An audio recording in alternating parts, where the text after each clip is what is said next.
Salut les jeunes cyclistes dynamiques. Aujourd'hui c'est une course de deuxième catégorie, ça va pas être de la tarte. Mais bon, on va bien se préparer.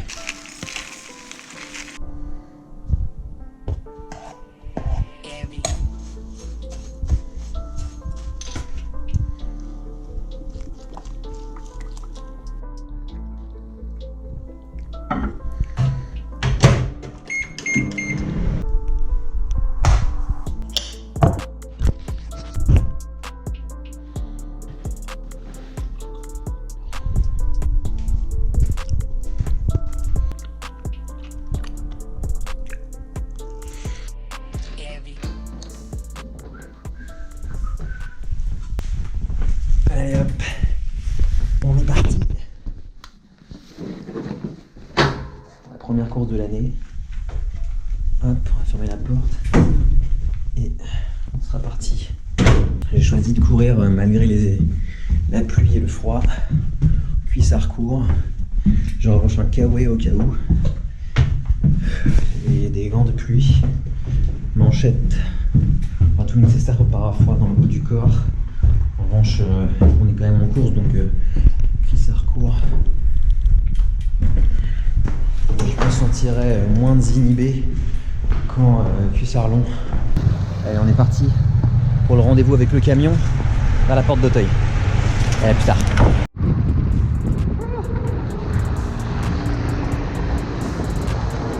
On va arriver, on sera déjà trempé.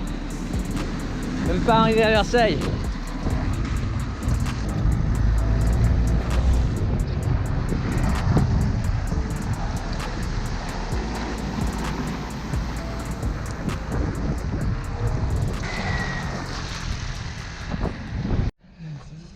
On est officiellement transi de froid. Pleut comme vache qui pisse. La course n'a pas encore commencé. Voilà. Et on est en train de mourir déjà.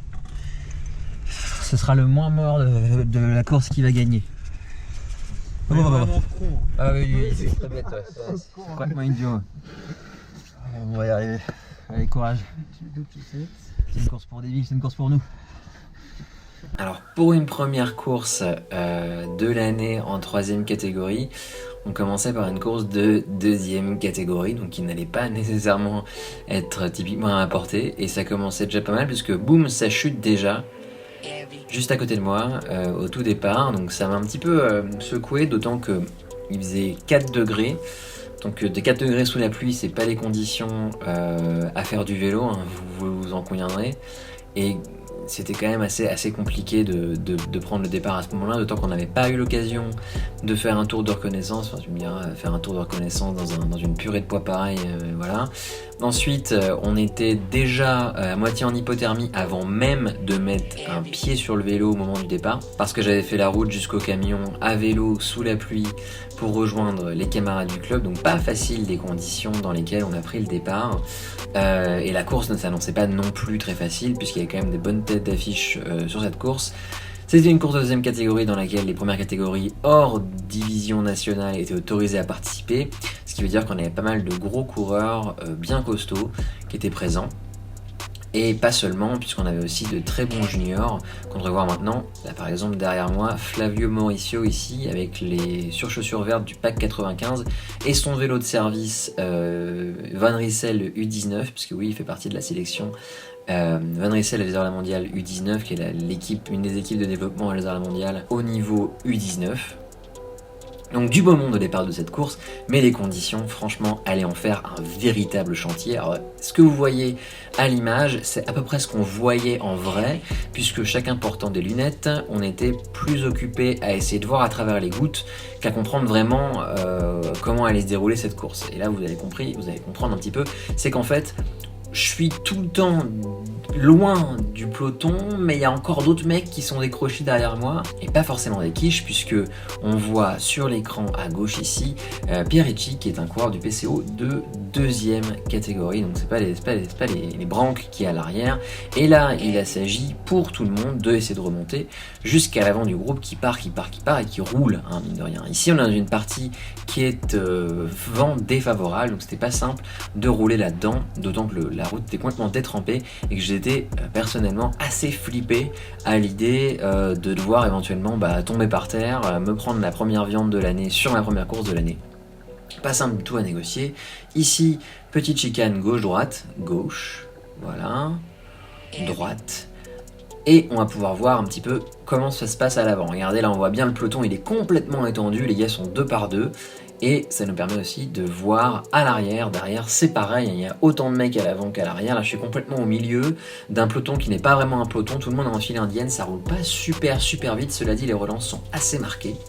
Ce qui est que c'est vraiment une course, outre les conditions climatiques qui étaient tout bonnement dantesques, et on voit le gars à gauche, il fait de l'aquaplaning là à gauche, on voit très bien l'espèce de bourrelet d'eau qu'il y a à l'avant de ses roues.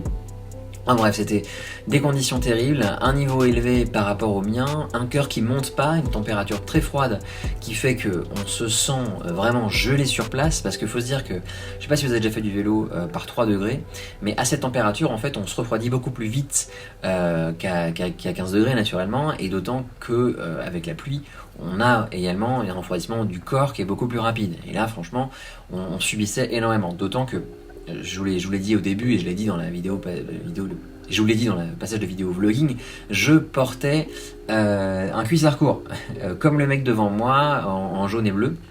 Cuissard court, manches longues et kawaii qui me permettait d'avoir un petit peu moins froid que prévu en haut du corps, mais c'était quand même pas non plus idéal pour faire une course dans de telles conditions. Bon, pour ne rien ajouter, ici petit secteur pavé entre guillemets, hein, on a un petit bout de pavé qui me faisait à chaque fois un peu flipper parce que c'est un pavé de pas très bonne qualité, qui est un peu flippant et qui avait tendance à être un petit peu glissant.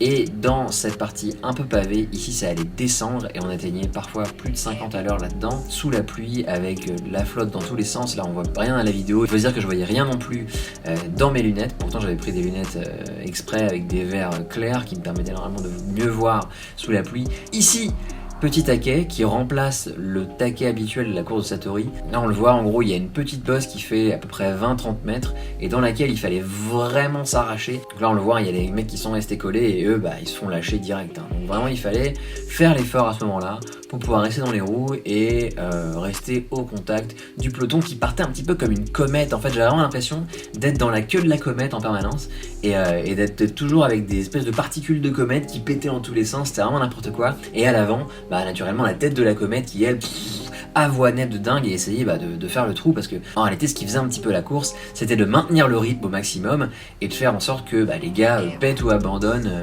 de dépit au fur et à mesure dans l'arrière du peloton. C'est ce qui s'est passé finalement, parce qu'on va le voir au fur et à mesure que les tours avancent et passent, qu'il y a de moins en moins de coureurs en course. Après vous me direz, vu les conditions, c'est absolument pas étonnant, et vous regarderez un petit peu l'état de la route à ce moment-là, où on passe juste avant la ligne d'arrivée, le passage sur la ligne d'arrivée. Vous allez voir ici, c'est déjà un petit peu mouillé, mais au fur et à mesure que la course avance, ça va devenir vraiment torrentiel. On va vraiment plus se rendre compte d'où est la route, où se trouve la route, où est-ce que il faut poser les roues. Là, si vous cherchiez la définition de chantier dans le langage cycliste, là on est un petit peu dans ce qui constitue un chantier, c'est-à-dire qu'il y a des coureurs partout dans tous les sens, il n'y en a pas un qui garde une route, personne, ça part à gauche, à droite, il y a les mecs qui pètent, puis il y a les mecs qui dépassent, puis il y a d'autres gars qui galèrent, et là on voit un gars qui essaie d'enlever ses lunettes, il se dit peut-être que ce sera mieux sans lunettes. En fait c'était pas vraiment mieux sans lunettes, j'ai essayé les deux, il y avait rien qui marchait vraiment bien, et du coup j'ai fini par me dire que c'était mieux de les garder, même s'ils étaient embués, même s'ils étaient pleines de gouttes. Finalement j'ai fini par garder mes lunettes parce que c'était pas possible de se prendre les gouttelettes dans la gueule à 45 à l'heure. J'avais plus de galère à enlever les gouttes de mes yeux que finalement à supporter des lunettes pleines de buée et pleines de gouttelettes. Donc là on a fait le premier tour, vous avez compris un petit peu ou pas la tronche du circuit. C'est un circuit sympa pour faire des critériums, pas super en termes de surface de la route. Donc on a le virage en épingle auquel on est en train d'arriver ici. Ensuite on a l'espèce de petite chicane, le grand virage un petit peu relevé, le passage pavé, puis la descente et le petit taquet. Donc vous l'aurez compris, c'est un parcours qui se prête pas tellement à la pluie, puisque voilà, il y a du virage en épingle, il y a une petite chicane qui est flippante sous la pluie, le virage relevé relevé, lui aussi il s'est inondé au fur et à mesure que la course avançait. Les pavés pas du tout adaptés à la pluie, la descente avec le taquet pareil, pas du tout adapté à la pluie. Bref, une grosse galère à courir sous la pluie ce parcours. Et en plus, parce que c'est des conditions orageuses, il y avait naturellement du vent. Et en fait, là, la technique ici pour pouvoir se protéger du vent, c'était de rester un petit peu dans la bordure. Il y a une petite bordure à gauche, là, une petite rigole à gauche, là, au niveau de la ligne blanche. Et ici, en fait, vous étiez protégé du vent. Donc, si vous aviez quelqu'un qui peut vous permettre de rester à pas faire grand-chose, c'était parfait de se mettre à cet endroit-là. Vous le verrez, à chaque fois, c'est un peu le sauf qui peut à cet endroit-là, parce que le peloton, naturellement, lui, il trace complet, et vous êtes un petit peu dans la rigole, comme un con. Bon, est-ce que je dois essayer de faire le jump ou pas? Est-ce qu'il y a vraiment un jump à faire? Est-ce que l'écart qu'il y a entre moi et le peloton, c'est vraiment un vrai écart? Est-ce qu'il y a des mecs devant? Je comprends rien à la course. Que faire? Maman, aide-moi. Il y a vraiment un peu tout ça qui se traînait dans ma tête, et je me disais, mais quand est-ce que je vais enfin revoir éventuellement l'avant de ce peloton qui ne revenait jamais? J'avais vraiment l'impression d'être genre, putain, c'est quoi cette course de malade où mon cœur monte pas, ça roule pas très vite, mais j'arrive pas à remonter vers l'avant. La pluie, ça me fait flipper. Au fur et à mesure, je commence à avoir vraiment froid. Il fait plus de 2 degrés. Mes bras sont transis. J'en peux plus. Alors franchement, je suis en mode merde. J'arrive plus. À un moment donné, j'arrivais plus à tourner, à tourner avec le vélo. D'autant que les mecs sont vraiment fébriles au niveau du freinage. On entend un petit peu les coups de frein dans tous les sens. C'était pas facile de passer cette chicane qui habituellement est pourtant si facile.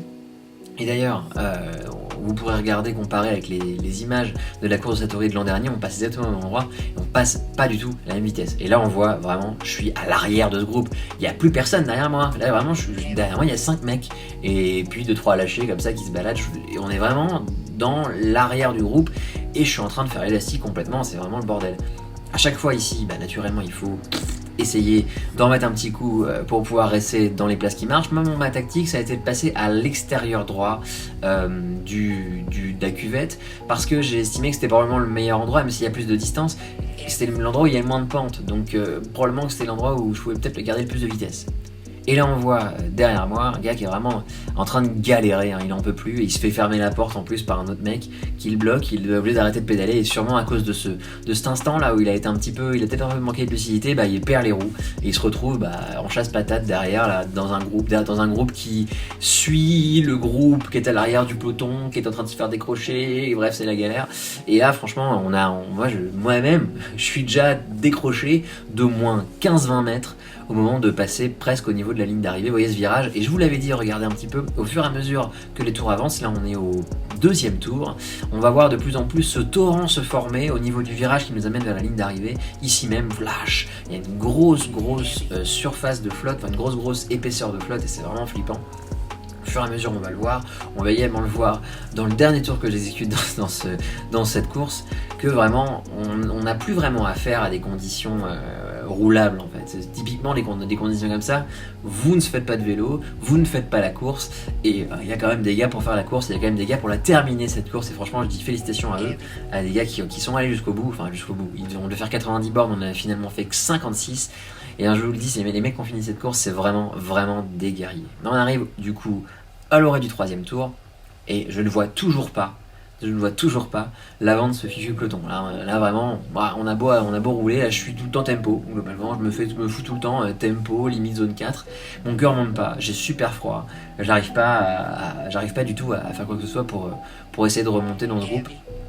Et c'est assez désolant, je me dis putain, je suis vraiment en train de prendre la claque, la 2e KT c'est vraiment trop dur pour moi, mais je m'y attendais un peu, tu vois, à galérer, mais je m'attendais pas nécessairement à être décroché direct, tout le temps qu'on m'avait un petit peu rassuré en me disant bon t'inquiète, tu vas pouvoir tenir les roues, ça reste un circuit plat, il n'y a pas de grosses difficultés, tu vas y arriver. Et bien là je voyais toujours pas, j'arrivais pas à sortir la tête de l'eau pour ne pas faire de mauvais jeu de mots.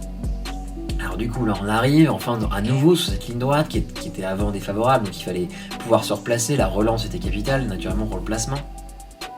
Et là on est dans un petit groupe, on sait pas trop ce qu'on fout, on est là derrière, voilà, on est dans un groupe qui est complètement désorganisé, il y a des mecs qui pètent à gauche, à droite, c'est n'importe quoi, c'est pas du tout la faute des coureurs, c'est juste que les conditions font que l'organisation n'est pas la priorité à ce moment-là. L'organisation c'est la priorité numéro 2, la priorité numéro 1 là c'est la survie, on est vraiment en mode Comment ne pas mourir, please? Aidez-moi, je ne sais pas comment ne pas crever. Alors, quand je vois le mec à droite qui n'a pas de gants, lui n'avait pas de gants. Moi j'avais des gants néoprène, donc normalement j'étais quand même pas mal protégé des intempéries. Mais lui à droite n'a pas de gants. C'est chaud. Comment est-ce que le mec a fait pour survivre dans cette course sans gants? Il fait 2 degrés, il pleut, on roule à 45 à l'heure dans le vent. Mon Dieu, c'est vraiment catastrophique. Donc là, bon, je me servais à chaque fois un petit peu de cette portion. Bah là, j'étais en train de me dire, merde, on a vraiment plus le peloton, on est vraiment foutu. Et ben non, puisque là, on va voir dans le virage relevé que l'avant de la course n'est pas loin. Regardez, juste là, au 3e tour, on commence enfin à voir l'avant de la course, qui est en fait à peut-être 20 ou 30 types devant moi. Et derrière moi, pareil, il y a toujours pas grand monde, mais je suis quand même pas trop à l'arrière. Je suis pas bien placé, mais je suis pas trop mal placé non plus. Je suis pas dans la catégorie des gens qui vont péter dans la minute.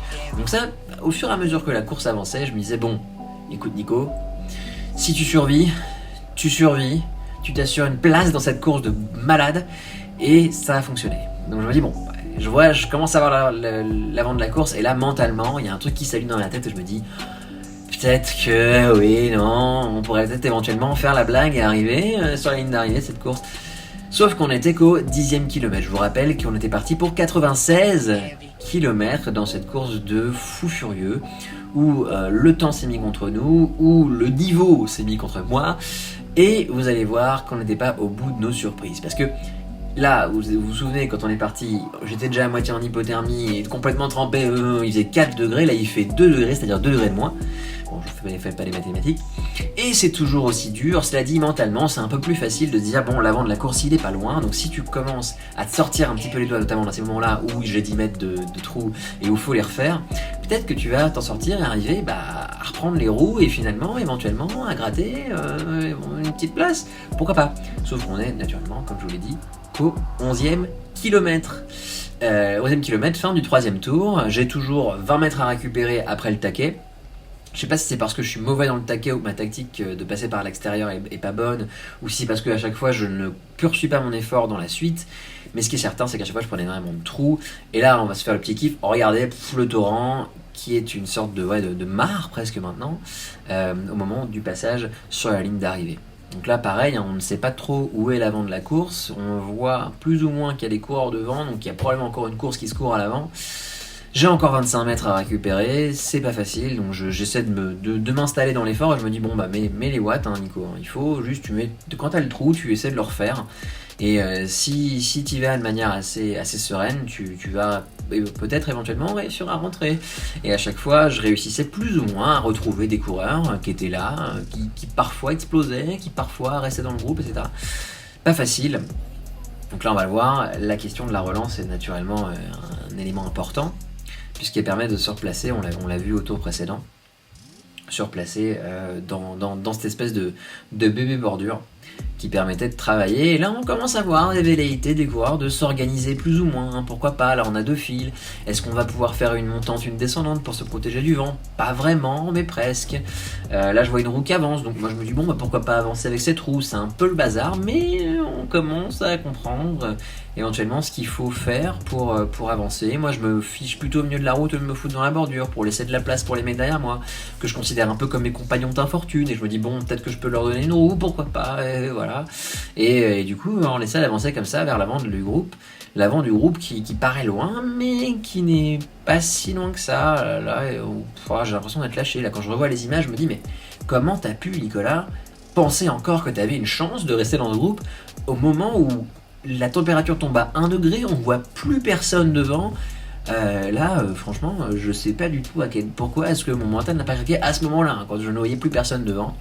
Je pense qu'à chaque fois que je revenais ici à la chicane, à laquelle on arrive juste maintenant, le fait de voir dans ce virage relevé qui permettait de comprendre un petit peu la course à chaque fois, le fait de voir que l'avant de la course était finalement pas si loin, me donnait à chaque fois la motivation de me dire, écoute, là regarde, t'as 40-50 mecs devant toi, t'es 50e position, si tu maintiens ta place et si tu laisses les gens péter autour de toi, etc., peut-être que tu feras ta 50e position, peut-être bien que tu vas pouvoir gratter, qu'à chaque tour il y aura des abandons et qu'à chaque tour il y aura 5 mecs de moins, peut-être 10 mecs de moins.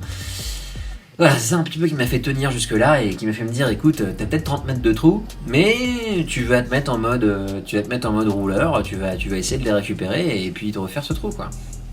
À chaque fois, je me je restais serein sans me foutre dans le rouge et essayer de garder les roues du maximum du mieux que je pouvais. Ici j'ai commencé à changer de tactique, à venir un peu plus à l'intérieur, mais j'étais un peu flippé à l'idée qu'une de mes roues se dérobe dans la côte pavée. Et en plus je passais un petit peu moins bien quand même par l'intérieur, on voit là je tombe à 24 km/h, ce qui est quand même pas incroyable. Mais derrière moi, c'est pas plus joli, c'est pas plus glorieux, parce que derrière ça souffre aussi, ça souffre énormément. Et ce dont je vous ai pas encore parlé, c'est que tour après tour après tour, je me sentais de plus en plus tétanisé du haut du corps. En fait, le fait de trembler et d'être extrêmement soumis à la morsure du froid, et surtout de devoir manœuvrer là-dedans en pédalant, c'était très difficile. Et cette espèce de tension du haut du corps, de tension au niveau des épaules, vraiment me tétanisait complètement, et j'avais de plus en plus de mal à contrôler mon vélo. Alors le contrôle à la fois du cintre, le contrôle guidon, de guider la trajectoire, mais aussi le contrôle des freins. Alors ça c'est très problématique dans un circuit comme celui-là. Vous avez vu, il y a une épingle, là, une chicane, c'est un bordel. Le contrôle des freins, mais aussi le contrôle des vitesses. Alors parfois j'arrivais plus à passer une vitesse, j'étais en mode je peux plus contrôler mes doigts, alors parce que j'avais froid, mais aussi parce que j'arrivais pas à me détendre du haut du corps, ce qui me tétanisait complètement, ce qui faisait que j'arrivais plus du tout à contrôler de manière efficace les manettes, donc les freins et les vitesses, mais aussi le guidon. Au fur et à mesure que la course avançait, à chaque passage dans la chicane, j'avais de plus en plus de mal à contrôler le vélo. C'est pas possible, comment c'est possible que j'arrivais pas à arriver à contrôler le vélo? Et là, miracle à ce moment-là, au 16e kilomètre, après une vingtaine de minutes de course, le peloton. Regardez-moi ça, c'est le peloton, là je suis dedans, là je suis plus en train de pédaler. Là il y a rien. Là c'est bon, je suis dedans, là je suis en train de drafter le peloton, incroyable. Je suis enfin remonté dans ce groupe, ça s'est calmé devant. Ça s'est probablement calmé devant, et regardez, l'avant du groupe est toujours aussi proche, et je suis enfin dans ce peloton. Je suis enfin dans ce groupe dans lequel ça roule, dans lequel on peut se protéger, et dans lequel enfin je vais pouvoir m'intégrer en abandonnant l'élastique, en abandonnant tous ceux qui sont en train d'exploser dans la queue de la comète, cette comète dont je parlais au début de la vidéo. Et là, qu'est-ce qu'on voit? Je sais pas si c'est de la pluie ou si c'est de la grêle, mais en tout cas on commence à voir les gouttes ou les grêlons, je sais pas trop ce que c'était à ce moment-là. Il fait 1 degré, c'est vraiment le bazar. C'est assez terrible, il y a vraiment ça fonctionnait pas quoi. C'était extrêmement dur de courir dans ces conditions. Et là vous allez voir à chaque tour, là je ne veux plus vous mettre que chaque tour, à chaque passage dans le virage relevé, à chaque fois, on voit que le groupe s'amenuise. Il y a de moins en moins de gars dans ce groupe. Et ça, je me disais, écoute Nico, peut-être que ton top 20 il est là, peut-être que tu vas pouvoir faire des points, peut-être que tu vas pouvoir montrer un petit peu que t'es plus fort que l'an dernier. Et peut-être que tu vas pouvoir te dire, ouais, j'ai ma place dans ces courses-là. Sauf que au fur et à mesure, moi j'avais de plus en plus froid, et d'ailleurs la température était de plus en plus basse, et j'avais de plus en plus de mal à gérer le contrôle du vélo. Alors là franchement j'arrivais à l'intérieur de la chicane, c'était dur, et j'ai à peine pu freiner, à peine pu tourner le cintre pour arriver à rentrer dedans correctement et à pas faire n'importe quoi. C'était vraiment pas facile, et je me sentais vraiment en danger quoi. Il y a des moments où je me sentais vraiment en danger, j'étais en mode putain mais je contrôle même plus le vélo, c'est pas possible quoi, enfin genre je veux plus.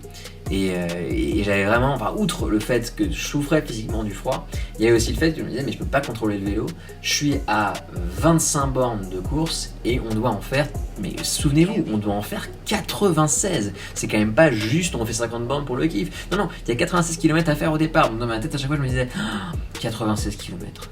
Et là je me disais mais il y en a encore 3 fois comme ça, c'est pas possible, je vais m'y arriver. Et à chaque fois, en revanche, à chaque tour, j'avais ce petit côté baume au cœur de me retrouver à chaque fois, fort heureusement, dans le groupe qui me lâchait un petit peu à la faveur des différents virages, mais à chaque fois j'arrivais à retrouver ce peloton qui ralentissait sur cette partie exposée au vent.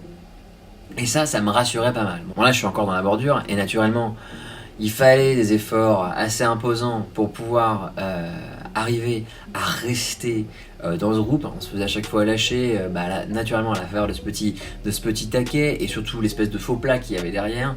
Et là vous voyez, on a presque réussi à organiser une rotation, puisque là j'essaie d'organiser un échelon pour revenir sur ce groupe qu'on voit poindre dans la buée parce que finalement c'est ça, on voit à travers la buée de la caméra. Ce groupe qui à chaque fois ralentit, vous voyez, à l'arrivée sur la chicane et qui permet à des gens comme moi qui font l'élastique depuis le début de la course de revenir tranquillement.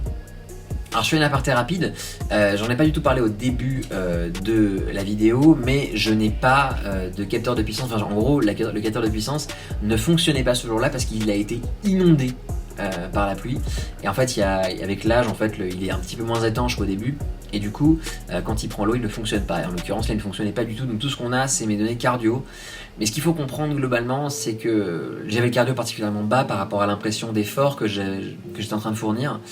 Ça, je sais pas trop si c'est dû à la température qui vient d'ailleurs de passer à 0 degré, regardez en haut à droite, ou si c'était dû à l'effort qui était réellement moins intense. Quoi qu'il en soit, j'ai réellement l'impression d'avoir le cœur extrêmement bas et d'être plutôt serein avec mes données cardio, en tout cas à ce moment-là de la course. Cependant, on va arriver dans un moment où malgré le fait que j'étais proche du groupe, malgré le fait que j'arrivais à chaque fois à recoller et que la course, quand je regarde et quand je le revois avec du recul, la course finalement devenait de moins en moins difficile puisque mon cardio monte de moins en moins, j'ai de moins en moins de soucis à revenir dans le groupe à chaque fois dans cette partie où vous l'avez vu, le groupe ralentit à l'arrivée de la chicane. Et bien là je pense que niveau mental, niveau sensation de froid, je commence vraiment à affaiblir, je commence vraiment à m'éteindre. Et avec le fait d'être dépassé finalement par autant de coureurs, regardez derrière moi, il y a plein de coureurs qui me rattrapent, qui sont sur le point de me dépasser et qui vraiment me dépassent avec un gros différentiel de vitesse. Je me sens vraiment, je craque en fait à ce moment-là, je craque de ouf. Et derrière moi je vois la bagnole, et en fait cette voiture, c'est pas la voiture ouvreuse, c'est la voiture balai. Et je pense qu'en fait ils ont envoyé cette bagnole sur le circuit pour faire en sorte de soit de faire abandonner les gens, soit de récupérer les gars avant qu'ils finissent complètement dans la gouttière. Et le fait de la voir et de me dire putain c'est la voiture balai et tout, j'ai fait bon fuck it. Il y a à la fois, je viens de me prendre des taquets par tout le monde et j'ai pas pu répondre. Je suis super transi de froid et derrière cette bagnole, et le fait de voir les phares derrière moi et de me dire putain voiture balai, je me suis dit fuck cette course, laisse tomber, il y en aura des meilleurs et tu survivras une autre fois.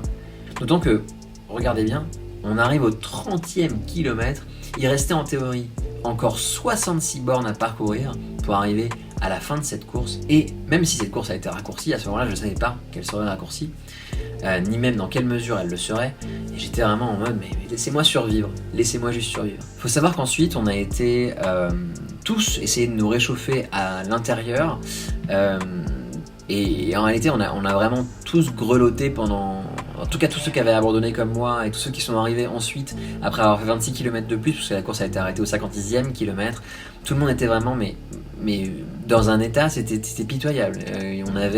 Tout le monde fumait, en gros tout le monde avait son corps qui fumait, et on prenait je pense qu'il n'y a personne qui a pris moins de 20 minutes, 25 minutes pour se retrouver dans un état normal où ils pouvaient parler sans bégayer. Et l'état des mecs qui ne finissent pas, ça doit vraiment être un indicateur de la valeur et de la résistance, de l'esprit guerrier des coureurs qui finissent cette course, et encore plus de ceux qui la gagnent.